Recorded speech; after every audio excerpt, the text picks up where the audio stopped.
Everyone, good morning, welcome to my channel. তো বন্ধুরা, তোমরা সবাই কেমন আছো? আশা করি তোমরা সকলেই ভালো আছো। আমিও ভীষণ ভালো আছি।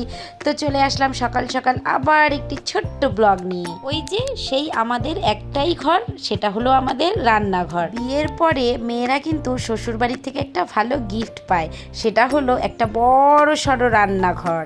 ওই যে আমার প্রতিদিনের একটাই ডিউটি, মেয়েদেরকে স্কুলে নিয়ে যাওয়া। তো সকালবেলা ভাবলাম কি রান্না করব। এদিকে প্রায় ভাতটা হয়ে গেছে, আর এদিকে বড় মেয়ের জন্য একটা ডিম অমলেট করে নিলাম।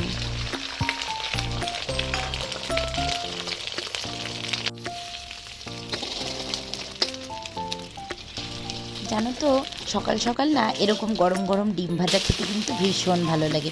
কার কার ভালো লাগে তোমরা কমেন্ট করে জানাবে তো। এইদিকে আমার ডিম ভাজাটা হয়ে গেছে, আর আজকে রান্না করব ডিমের তরকারি, মানে ডিমের ঝোল।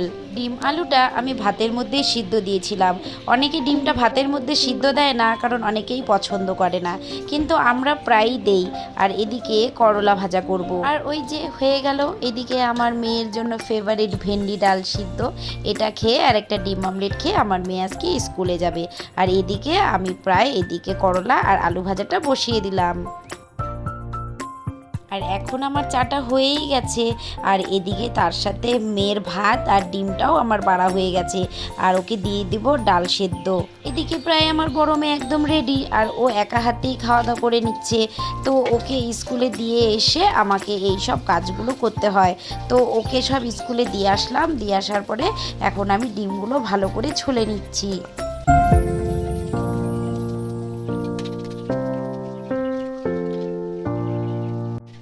আলুগুলো না ভালো করে সেদ্ধ হয়নি, তার জন্য আমি চাকু দিয়ে আলুর চোচাটা উঠিয়ে নিলাম। প্রতিটা আলুই আমি এক এক করে ছুলে নিলাম। কোনোটা আলু সিদ্ধ হয়েছে আর কোনোটা আলু সেদ্ধ হয়নি, তার জন্য আলুর চোকলাটা উঠছে না। তো আজকে ভাবলাম যে আমি ডিমটা দুফাল্টি করে ভাজবো, তাহলে ডিমের ঝোলটা ভালো হবে। সবসময় তো গোটাগুটি রান্না করি, তো আজকে ভাবলাম গোটাগুটি রান্না করব না। আর এইদিকে আমার করলা ভাজাটা প্রায় শেষ।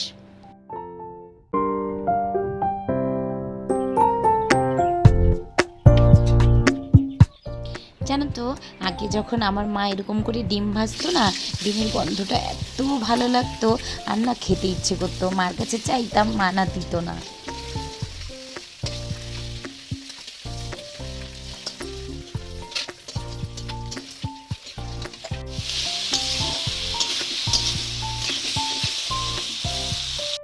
আমার ছোট মেয়ের চাল ঝাড়া দেখে আমার ছোটবেলার কথা মনে পড়ছে। মা যখন চাল ঝাড়াঝাড়ি করতো, তখন আমিও এরকম করে বায়না করতাম, আর মাকে বলতাম, মা আমাকে কুলাটা দাও না, আমিও চাল ঝাড়ি। আর আজকে সেটাই আমার ছোট মেয়ে করছে। তো বাড়িতে না অনেকগুলো গোবিন্দভোগ চাল আনা ছিল, আর অনেক দিন থেকেই এই চালগুলো ঝাড়া হচ্ছিল না। তো ভালো করে যদি চালগুলো ঝাড়া না হয় আর কৌটোর মধ্যে যদি না রাখা হয়, তাহলে না কেন জানি পোকা ধরে যায়। তো মাকে বলছিলাম, মা তুমি এগুলো ভালো করে ঝাড়াঝাড়ি করে কৌটোর মধ্যে ঢুকিয়ে রেখো। এই বাড়িতে যখন আমি প্রথম বিয়ে করে আসি, তখন এটাই ছিল আমার প্রথম ঘর। এটা হলো টিনের ঘর। কেন জানি না অনেকেই না টিনের ঘর পছন্দ করে না।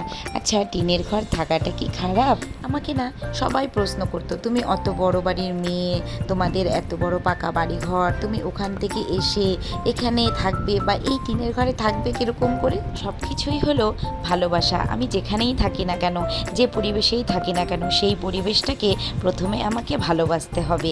আর এটা হচ্ছে আমার মায়ের ছবি। কিছুদিন আগেই আমার মা মারা গেছে, তো মার ছবিটা আমি এখানে যত্ন করে রেখেছি। আমি যেহেতু বেশিরভাগ কাজকর্ম করে দোকানেই থাকি, তার জন্য ঘরগুলো আমি ভালো করে গোছাতে পারি না। আর এই ঘরটাতে এখন কেউ থাকে না, আমি এখন অন্য ঘরে থাকি, তার জন্য এই ঘরটা সবসময় গুছিয়ে রাখতে হয়। আর আমার মেয়ে যেহেতু গান শেখে, তার জন্য গানের মাস্টারমশাই আসে, যার জন্য এই ঘরটাকে আমি সবসময় পরিষ্কার করে রাখি। বন্ধুরা, দেখে তোমরা বলো তো আমার এই টিনের ঘরটা দেখতে কীরকম লাগছে। যদি একটা ঘর, সেটা টিনের হোক বা পাকা বাড়ি হোক বা মাটির বাড়ি হোক, তুমি যদি যত্ন করে গুছিয়ে রাখো আর সুন্দর করে গুছিয়ে রাখো, তাহলে দেখতে ভীষণ ভালো লাগে, সেটাকে কখনো খারাপ বলতে হয় না। জানো তো গ্রামের বাড়ি মানেই অনেক কাজ, আর আমার বাড়িটা না ভীষণ বড়, চারিদিকে জঙ্গল। অনেক সময় পরিষ্কার করতে পারি, কিন্তু অনেক সময় আবার পরিষ্কার করতে পারি না। যখন আমি কিছু কিছু সময় পাই তখন আমার আশেপাশের জঙ্গলগুলো আমি পরিষ্কার করি। আর এটাও কি, আমি গাছ লাগাতে ভীষণ ভালোবাসি। এই সময়টা না আমার বাড়িতে একদম গন্ধরাজ ফুলের গন্ধে সারা বাড়িটা আমার ময় করে। আর এত ভালো লাগে সকালবেলা যখন আমি উঠি ঘুম থেকে, সারা বাড়িটা এত সুন্দর গন্ধ, মানে আমি তোমাদেরকে বলে বোঝাতে পারবো না। তোমরা যারা আমার বাড়িতে আসবে তারাই একমাত্র বুঝতে পারবে যে সকালবেলা কত সুন্দর লাগে। আর এদিককার পরিবেশটা দেখো, এদিকে আমার জবা ফুল, আমার ডালিয়া, গন্ধরাজ, লেবু গাছ, আর এটা হচ্ছে আমার পুকুর পাড়। আকাশের কি অবস্থা, মনে হচ্ছে পুরো বৃষ্টি আসবে। একদিকটা আলো, এই দিকটা আলো দেখা যাচ্ছে, আবার এই দিকটা একদম অন্ধকার, মেঘ ডাকছে কি জোরে জোরে। আর এই দিকটা দেখো, কয়টা পাট শাক ছিটিয়েছিলাম, পাট শাক বলতে পাটের বিচন ছিটিয়েছিলাম। তো এখন অনেকটা প্রায় খাওয়ার মতো হয়ে গেছে। যেটুকুনি হোক, একটা দুটা পাতা অন্তত বাড়িতে যদি গাছ থাকে তাহলে তো খাওয়াই যায়। তো ভাবলাম যে আজকে পাট গাছের সাইডের যে জঙ্গলগুলো আছে সেগুলো আমি ভালো করে পরিষ্কার করে নিই।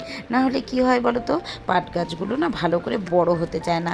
তো আমি আজকে একটু সময় পেয়েছি, আর যেহেতু যত বাড়িতে এইদিকে পাতা নোংরা টোংরা ছিল সবগুলো আমি না একদম মানে জঙ্গলগুলো পুড়িয়ে দিয়েছি, যার জন্য আমরা আগুন ধরিয়ে দিয়েছি।